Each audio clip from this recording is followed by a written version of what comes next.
LEGO Set 77015, The Temple of the Golden Idol, is part of the LEGO Indiana Jones themed sets, which first appeared in 2008. The LEGO diorama is designed around the iconic opening scenes from the first Indiana Jones movie, The Raiders of the Lost Ark. It's filled with fun skeletons, spiders, vines, beautiful ruins, and clever organic elements.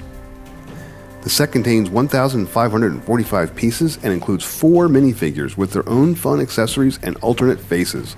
The 4 minifigures are Indiana Jones with his bullwhip and golden idol, Satipo with a torch, Belloq, and a Hovitos warrior. The set's about 8 inches high, 20 inches wide, and 8 inches deep, making it the perfect display piece for movie buffs and Indiana Jones fans. It pays homage to Indiana Jones and brings back the nostalgia of the original movie, though it also includes some surprising interactive elements.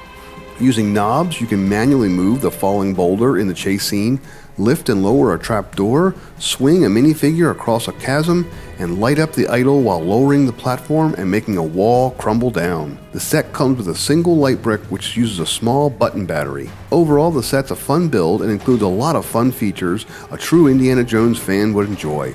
This makes a perfect gift for an Indiana Jones fan or a person who enjoys movies and LEGO dioramas. It's a fun set and highly recommended.